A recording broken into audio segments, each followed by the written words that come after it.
Hi all, welcome to ഐ+ training solution. നമ്മൾ ഇന്ന് നോക്കാനായിട്ട് പോകുന്നത് കേട്ടറ്റ് കാറ്റഗറി 2 സയൻസ് സർവീസ് ടീച്ചേഴ്സിന്റെ എക്സാം നടന്നിരുന്നു അല്ലെ, അതിലെ കുറച്ച് ക്വസ്റ്റ്യൻസ് ആണ് നോക്കാനായിട്ട് പോകുന്നത്. അപ്പോൾ അടുത്ത എക്സാമിന് പ്രിപ്പയർ ചെയ്യേണ്ടവർക്ക് ഈ ക്വസ്റ്റ്യൻസ് ഒക്കെ ഒന്ന് നോക്കുക. ഏതൊക്കെ ടോപ്പിക്കിൽ നിന്നാണ് ക്വസ്റ്റ്യൻ വന്നത്, നമ്മൾ പഠിക്കുന്ന രീതി ശരിയാണോ തുടങ്ങിയ കാര്യങ്ങളൊക്കെ അറിയാനായിട്ട് സാധിക്കും. അപ്പൊ നമുക്ക് ഫസ്റ്റ് ക്വസ്റ്റ്യൻ നോക്കാം. വായു വേഗത്തിൽ സഞ്ചരിക്കുമ്പോൾ അതിന്റെ മർദ്ദം കുറയുന്നു. ഈ സിദ്ധാന്തം അറിയപ്പെടുന്നത് അവഗാഡ്രോ സിദ്ധാന്തം, ന്യൂട്ടന്റെ ചലന നിയമം, വാതകങ്ങളുടെ ഗതിക സിദ്ധാന്തം, ബർണോളി സിദ്ധാന്തം. ഏതാണ്? വായു വേഗത്തിൽ സഞ്ചരിക്കുമ്പോൾ അതിന്റെ മർദ്ദം കുറയുന്നു എന്നുള്ള സിദ്ധാന്തം ബർണോളി സിദ്ധാന്തമാണ് അല്ലെ. ഓപ്ഷൻ ഡി ആണ് കറക്റ്റ് ആയിട്ടുള്ള ആൻസർ. അതായത് ഒരു ദ്രാവകത്തിന്റെയോ വാതകത്തിന്റെയോ വേഗത കൂടുമ്പോൾ അവിടെ മർദ്ദം കുറയുന്നു എന്ന് പറയുന്ന സിദ്ധാന്തം ഏതാണ്? ബർണോളി സിദ്ധാന്തമാണ്. അതാണ് ക്വസ്റ്റ്യൻ ചോദിച്ചിരിക്കുന്നത്. അപ്പൊ വിമാനങ്ങളുടെ ചിറകുകളുടെ രൂപകൽപ്പന, സ്പ്രെയറുകളുടെ പ്രവർത്തനം എന്നിവയെല്ലാം ഇതിനെ ബേസ് ചെയ്തിട്ടുള്ളതാണ്. ഈ മർദ്ദം കുറയുന്നതിനെ ബേസ് ചെയ്തിട്ടുള്ളതാണ്. അവഗാഡ്രോ സിദ്ധാന്തം എന്ന് പറഞ്ഞിട്ടുണ്ടെങ്കിൽ എന്താണ്? ഒരേ താപനിലയിലും മർദ്ദത്തിലും തുല്യ വ്യാപ്തമുള്ള എല്ലാ വാതകങ്ങളിലും തുല്യ എണ്ണം തന്മാത്രകൾ അടങ്ങിയിരിക്കും എന്ന് പറയുന്ന നിയമമാണ് ഏത്? അവഗാഡ്രോസ് ലോ എന്ന് പറയുന്ന ആ ഒരു ലോ. അതായത് നമുക്കറിയാം അവിടെ ടെമ്പറേച്ചറും പ്രഷറും കോൺസ്റ്റന്റ് ആണെങ്കിൽ അവിടെ എന്തായിരിക്കും? Volume is directly proportional to n ആയിരിക്കും. അതായത് നമ്പറിനനുസരിച്ച്, തന്മാത്രകളുടെ എണ്ണത്തിനനുസരിച്ചായിരിക്കും വോളിയം എന്ന് പറയുന്നത്. അത് ഏത് വാതകം എടുത്താലും അവിടെ ടെമ്പറേച്ചറും പ്രഷറും കോൺസ്റ്റന്റ് ആണെങ്കിൽ വോളിയത്തിനനുസരിച്ച് തന്മാത്രകളുടെ എണ്ണവും തുല്യമായിരിക്കും എന്ന് പറയുന്നതാണ് അവഗാഡ്രോ സിദ്ധാന്തം അല്ലെങ്കിൽ അവഗാഡ്രോ ലോ എന്ന് പറയുന്നത്. അടുത്തത് ന്യൂട്ടന്റെ ചലന നിയമം. നമുക്കറിയാവുന്നതാണ് അല്ലെ. ന്യൂട്ടന്റെ 3 ചലന നിയമങ്ങളുണ്ട്. 1, 2, 3 എന്ന് പറയുന്ന 3 ചലന നിയമങ്ങളുണ്ട്. അപ്പൊ അത് ഒന്നാമത്തെ ചലന നിയമം എന്ന് പറഞ്ഞാൽ ജഡത്വത്തെ സംബന്ധിച്ചിട്ടുള്ളതാണ്. രണ്ടാമത്തെ ബലത്തിന്റെ നിർവചനമാണ്. മൂന്നാമത്തെ എന്താണ്? ആക്ഷനെയും റിയാക്ഷനെയും സംബന്ധിച്ചിട്ടുള്ളതാണ്. ഇനി വാതകങ്ങളുടെ ഗതിക സിദ്ധാന്തം വാതക തന്മാത്രകളുടെ ചലനത്തെയും അവയുടെ ഊർജത്തെയും കുറിച്ച് വിശദീകരിക്കുന്നതാണ് ഇതെന്ന് പറയുന്നത് ഗതിക സിദ്ധാന്തം എന്ന് പറയുന്നത്. അപ്പോ വാതകത്തിന്റെ വേഗത കൂടുമ്പോൾ അല്ലെങ്കിൽ വായുവിന്റെ വേഗത കൂടുമ്പോൾ അവിടെ മർദ്ദം കുറയുന്നു എന്ന് പറയുന്ന സിദ്ധാന്തം ഏതാണ്? ബെർണോളിസ് തിയറമാണ് കേട്ടോ. ഇനി അടുത്ത ക്വസ്റ്റ്യൻ നോക്കുക. ആരാണ് ആദ്യമായി ബാരോമീറ്റർ നിർമ്മിക്കുകയും അന്തരീക്ഷ മർദ്ദം അളക്കുകയും ചെയ്ത ശാസ്ത്രജ്ഞൻ? ആരാണ്? John Dalton, Evangelista Torricelli, Robert Boyle, Isaac Newton. നമുക്ക് എല്ലാവർക്കും അറിയുന്നതാണ് അല്ലെ. ടോറിസെല്ലി ആണ് എന്തായിട്ട് ആരുമായിട്ട് ബന്ധപ്പെട്ടത്? ബാരോമീറ്ററുമായിട്ട് ബന്ധപ്പെട്ടത് അല്ലെ. നോക്കുക ഏതാണ് ആൻസർ? ഓപ്ഷൻ ബി ആണ്. ഇവാഞ്ചലിസ്റ്റ ടോറിസെല്ലി ആണ് ബാരോമീറ്റർ നിർമ്മിക്കുകയും അന്തരീക്ഷ മർദ്ദം അളക്കുകയും ചെയ്യുന്നത്. ഓക്കെ, അപ്പൊ നോക്കുക. ജോൺ ഡാൾട്ടൺ ആണെങ്കിൽ ആറ്റോമിക് തിയറി ആരുമായിട്ട് ബന്ധപ്പെട്ടതാണ്? ജോൺ ഡാൾട്ടൺ ആണ്. ജോൺ ഡാൾട്ടൺ ആണ് ആറ്റോമിക് തിയറി ആവിഷ്കരിച്ചത്. റോബർട്ട് ബോയിൽ എന്ന് പറഞ്ഞിട്ടുണ്ടെങ്കിൽ ബോയിൽ നിയമമൊക്കെ ആയിട്ട് ബന്ധപ്പെട്ട ശാസ്ത്രജ്ഞനാണ്. ബോയിൽസ് ലോ നമ്മൾ പഠിക്കുന്നതാണ്. അപ്പൊ ബോയിൽസ് ലോയുമായിട്ട് ബന്ധപ്പെട്ടിട്ടുള്ള സയന്റിസ്റ്റ് ആണ് റോബർട്ട് ബോയിൽ എന്ന് പറയുന്നത്. ഐസക് ന്യൂട്ടൺ എന്താണ്? ചലന നിയമം അതുപോലെ ഗുരുത്വാകർഷണ നിയമവും ഒക്കെ ആയിട്ട് കണക്ട് ചെയ്തിട്ടുള്ള സയന്റിസ്റ്റ് ആണ് ആര് എന്ന് പറയുന്നത്? ഐസക് ന്യൂട്ടൺ എന്ന് പറയുന്നത്. ഓക്കെ, ഇനി അടുത്ത ക്വസ്റ്റ്യൻ നോക്കുക. തന്നിരിക്കുന്നതിൽ ഏതാണ് സമ്പർക്ക ബലം എന്നാണ് ചോദിച്ചിരിക്കുന്നത്. ഘർഷണ ബലം, കാന്തിക ബലം, ഗുരുത്വാകർഷണ ബലം, ഇലക്ട്രോസ്റ്റാറ്റിക് ബലം. സമ്പർക്കം എന്ന് പറഞ്ഞാൽ എന്താണ്? കോണ്ടാക്ട് ഫോഴ്സ് എന്ന് പറയും. തമ്മിൽ കോണ്ടാക്ട് ഉണ്ടാവണം. അങ്ങനെയുള്ള ഫോഴ്സ് ആണ് കോണ്ടാക്ട് ഫോഴ്സ്. അപ്പൊ നമുക്കറിയാം ഘർഷണ ബലമാണ് കോണ്ടാക്റ്റിൽ വരുമ്പോൾ എന്ത് അനുഭവിക്കുന്ന ആ ഒരു ബലം എന്ന് പറയുന്നത് ഘർഷണ ബലമാണ്. സോ അതാണ് എന്തിന് എക്സാമ്പിൾ? സമ്പർക്ക ബലത്തിന് എക്സാമ്പിൾ. അപ്പൊ കാന്തിക ബലമൊക്കെ നിങ്ങൾ നോക്കിയിട്ടുണ്ടെങ്കിൽ അറിയാം. നമുക്കൊരു കാന്തിക വസ്തുവിന്റെ അടുത്ത് വെച്ചിട്ടുണ്ടെങ്കിൽ കോണ്ടാക്ട് വേണ്ട, അടുത്തെത്തുമ്പോഴേക്കും ആ ഒരു ബലം അനുഭവപ്പെടും. ഗുരുത്വാകർഷണ ബലവും ഇലക്ട്രോസ്റ്റാറ്റിക് ബലവും ഒക്കെ ആണെങ്കിൽ അങ്ങനെ തന്നെയാണ്. അപ്പൊ നോക്കുക, പരസ്പരം കണക്ട് ചെയ്യുമ്പോൾ മാത്രം ഫോഴ്സ് ഉണ്ടാകുന്നതിനെയാണ് സമ്പർക്ക ബലം എന്ന് പറയുന്നത്. അപ്പൊ ഘർഷണ ബലം എന്ന് പറഞ്ഞിട്ടുണ്ടെങ്കിൽ നമുക്കറിയാം ഘർഷണ ബലം അതായത് ഇപ്പോ നമ്മൾ ഇങ്ങോട്ട് നീക്കുകയാണെങ്കിൽ, ഒരു വസ്തു ഇങ്ങോട്ട് നീക്കുകയാണെങ്കിൽ ഈ വസ്തു നീങ്ങുന്നത് മൂലമായിട്ട് ഇതിന്റെ ഒരു ഓപ്പോസിറ്റ് ഒരു ബലം ഉണ്ടാകും അല്ലെ. ആ ഒരു ബലമാണ് എന്തെന്ന് പറയുന്നത്? പറയുന്നത്? ഘർഷണബലം. അപ്പൊ ഈ ഓപ്പോസിറ്റ് ബലം മൂലം ഇവിടെ എന്തുണ്ടാവും? ഒരു ഫോഴ്സ് ഉണ്ടാവും. അത് പരസ്പരം കോണ്ടാക്റ്റിൽ ഉണ്ടാവുമ്പോൾ മാത്രമാണ് ആ ഒരു ഫോഴ്സ് ഉണ്ടാവുകയുള്ളൂ. ഫ്രിക്ഷണൽ ഫോഴ്സ് എന്ന് പറയും. അതാണ് ഘർഷണ ബലം എന്ന് പറയുന്നത്. അതെന്ത് എക്സാമ്പിൾ ആണ്? കോണ്ടാക്ട് ഫോഴ്സ് അല്ലെങ്കിൽ സമ്പർക്ക ബലത്തിന് എക്സാമ്പിൾ ആണ്. അപ്പൊ സമ്പർക്കമില്ലാത്ത ബലം എന്ന് പറഞ്ഞിട്ടുണ്ടെങ്കിൽ വസ്തുക്കൾ തമ്മിൽ നേരിട്ട് തൊടാതെ തന്നെ അകലെ നിന്ന് പ്രവർത്തിക്കുന്ന ബലങ്ങളാണ് എന്തെന്ന് പറയുന്നത്? നോൺ കോണ്ടാക്ട് ഫോഴ്സ് അല്ലെങ്കിൽ സമ്പർക്കരഹിത ബലം എന്ന് പറയും. അതിന് എക്സാമ്പിൾ ആണ് ഗുരുത്വാകർഷണ ബലം, ഇലക്ട്രോസ്റ്റാറ്റിക് ബലം എന്നൊക്കെയുള്ളത്. ഇപ്പൊ തെങ്ങിൽ നിന്ന് തേങ്ങ താഴെ വീഴുന്നത് എന്താണ്? അത് ഗുരുത്വാകർഷണ ബലം മൂലമാണ്. അത് ഈ ഗുരുത്വാകർഷണ ബലം ഭൂമി ഇങ്ങനെ അവിടെ പോയി തൊട്ട് ഇങ്ങോട്ട് താഴോട്ട് വീഴ്ത്തുന്നതല്ല, മറിച്ച് ഗുരുത്വാകർഷണ ബലത്തിന്റെ ഒരു ഫോഴ്സ് മൂലമാണ് ആ ഒരു തേങ്ങ താഴോട്ട് വീഴുന്നത്. അതെന്തിന് എക്സാമ്പിൾ ആണ്? സമ്പർക്കരഹിത ബലത്തിന് എക്സാമ്പിൾ ആണ്.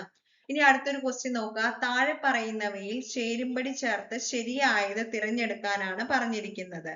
അതായത് താപ പ്രക്ഷേപണം എങ്ങനെയാണ് എന്നുള്ളൊരു ഒരു മെത്തേഡാണ് ചോദിച്ചിരിക്കുന്നത്. സൂര്യനിൽ നിന്ന് താപം ഭൂമിയിൽ എത്തുന്നത്, ചൂടുവെള്ളത്തിലിട്ട ലോഹ സ്പൂൺ ചൂട് പിടിക്കുന്നത്, ഒരു ബീക്കറിലെ ജലം തിളയ്ക്കുന്നത്, ചാലനം, സംവഹനം, വികിരണ രീതികൾ, താപപ്രേഷണ രീതികൾ തന്നിട്ടുണ്ട്. ഇത് ഏതൊക്കെയാണ് കറക്റ്റ് ആയിട്ട് മാച്ച് ചെയ്യുന്നത് എന്നാണ് ചോദിച്ചിരിക്കുന്നത്. ഇവിടെ ആദ്യത്തെ നോക്കാം. സൂര്യനിൽ നിന്ന് താപം ഭൂമിയിൽ എത്തുന്നത് എന്താണ്? വികിരണമാണ്. വികിരണം നമുക്കറിയാം. വികിരണം എന്ന് പറഞ്ഞിട്ടുണ്ടെങ്കിൽ അവിടെ എന്തിന്റെ ആവശ്യമില്ല? റേഡിയേഷൻ.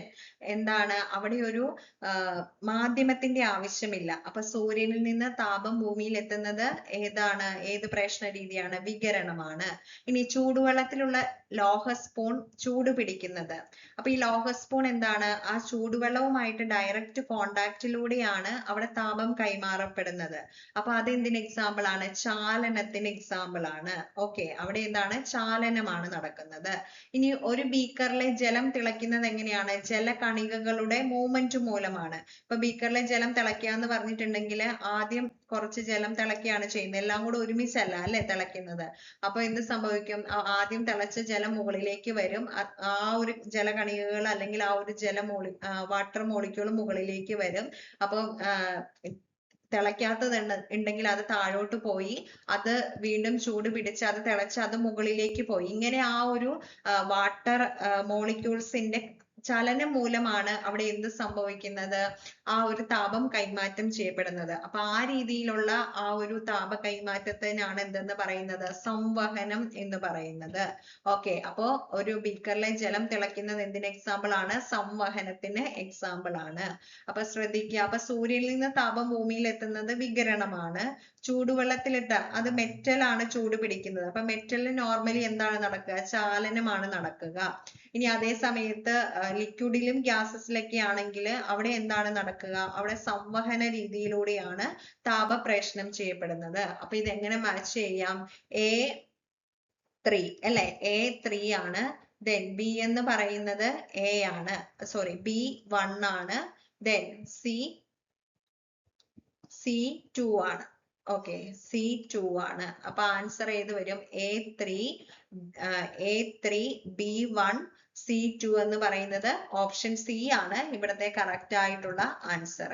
ഓക്കെ, അടുത്തൊരു ക്വസ്റ്റ്യൻ നോക്കുക. താപനിലയുടെ തെർമോഡൈനാമിക് യൂണിറ്റ് ഏത് എന്നാണ് ചോദിച്ചിരിക്കുന്നത്.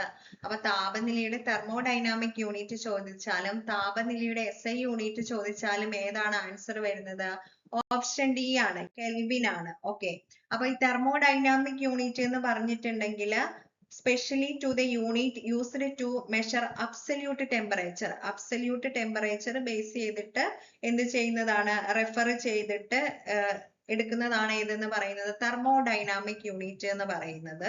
അതേതാണ്? അത് കെൽവിൻ ആണ്. ഇനി ഈ SI യൂണിറ്റ് ഏതാന്ന് ചോദിച്ചാലും അതും ഏത് തന്നെയാണ്? താപനിലയുടെ ടെമ്പറേച്ചർ ആണ്. സെൽഷ്യസ്, ഫാരൻഹീറ്റ് ഒക്കെ നമ്മൾ ടെമ്പറേച്ചർ അളക്കാനായിട്ട് ഉപയോഗിക്കുന്ന വിവിധ യൂണിറ്റുകൾ തന്നെയാണ്. പക്ഷേ ഇവിടുത്തെ SI യൂണിറ്റ് അല്ലെങ്കിൽ തെർമോഡൈനാമിക് യൂണിറ്റ് ഏതാന്ന് താപനിലയുടെ ചോദിച്ചിട്ടുണ്ടെങ്കിൽ അത് ഏതാണ്? കെൽവിൻ ആണ്.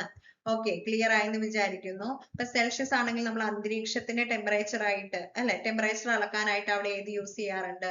സെൽഷ്യസ് യൂസ് ചെയ്യാറുണ്ട്. അതേ സമയത്ത് ഫാരൻഹീറ്റ് നമ്മുടെ ബോഡിയുടെ ടെമ്പറേച്ചർ അളക്കാനായിട്ട് ഫീവർ ഒക്കെ വരുമ്പോൾ നമ്മൾ ഏതാണ് യൂസ് ചെയ്യാറുള്ളത്? ഫാരൻഹീറ്റ് ആണ് യൂസ് ചെയ്യാറുള്ളത്. ഓക്കെ, ഇനി അടുത്ത ക്വസ്റ്റ്യൻ നോക്കുക. തന്നിട്ടുള്ളതിൽ ഒന്നാം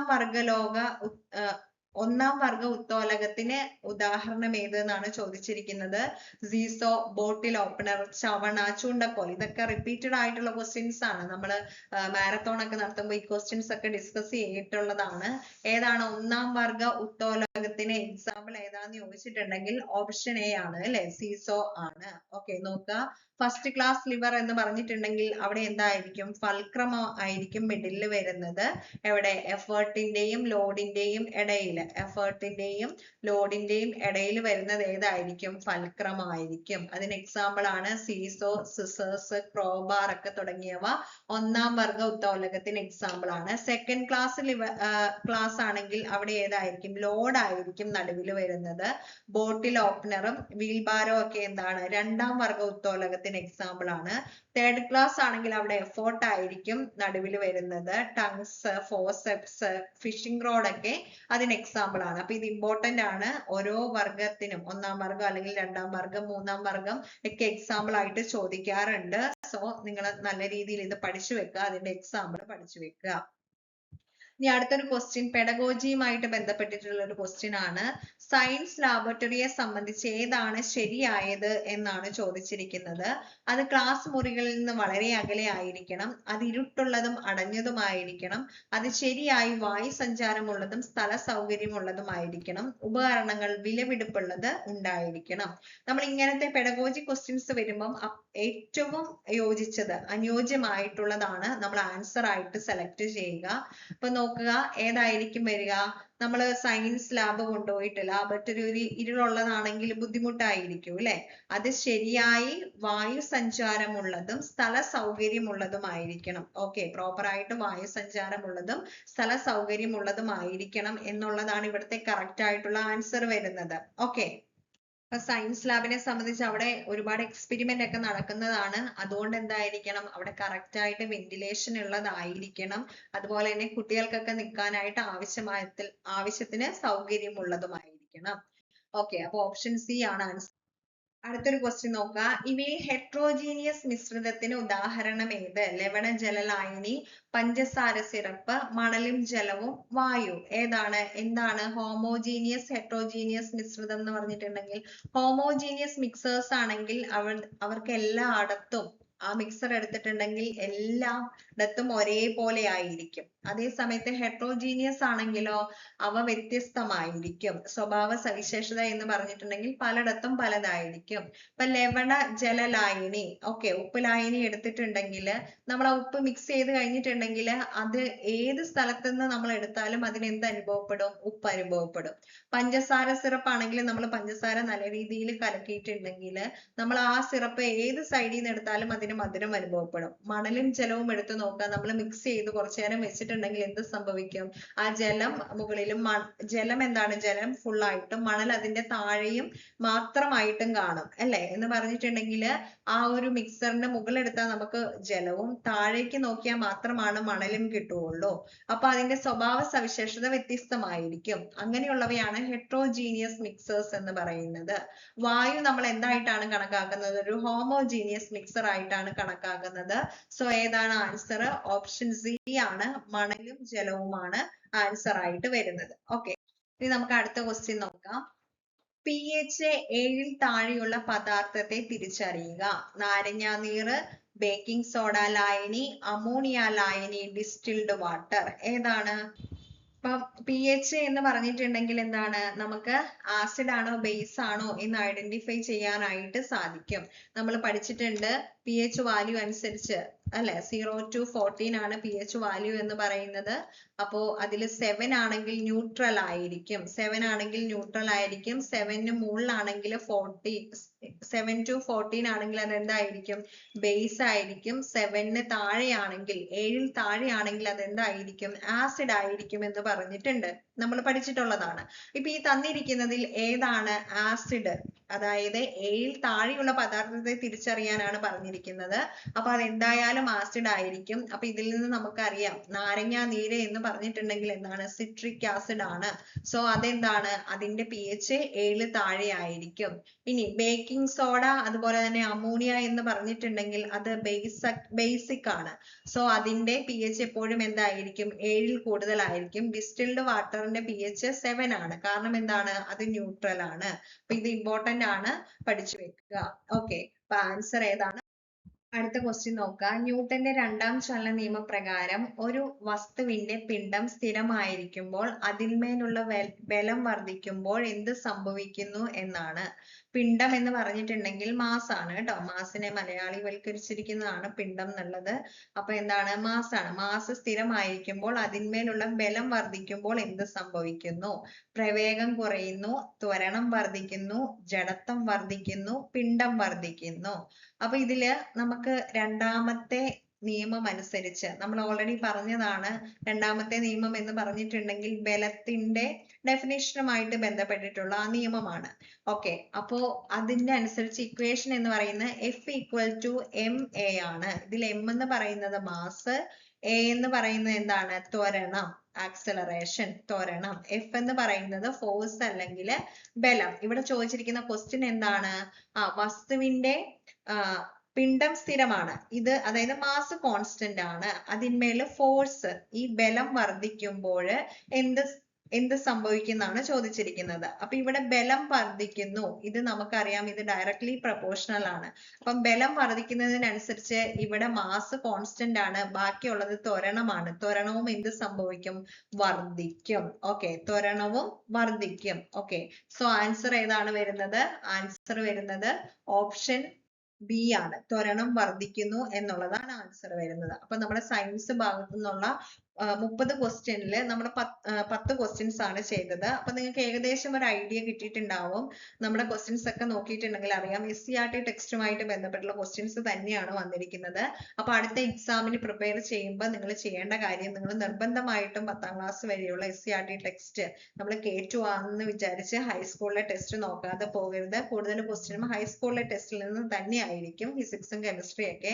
അപ്പൊ 8, 9, 10 നമ്മുടെ സിലബസ് അനുസരിച്ചിട്ടുള്ള പാഠഭാഗങ്ങൾ നിങ്ങളൊന്ന് വായിക്കാനായിട്ട് ശ്രദ്ധിക്കുക. ഇനി അങ്ങനെ തന്നെ നിങ്ങൾക്ക് ഓരോന്നും സെർച്ച് ചെയ്ത് പഠിക്കാനായിട്ട് സമയമില്ലെങ്കിൽ നമ്മുടെ iPlusന് K2 സയൻസിന്റെ കോഴ്സ് ഉണ്ട്.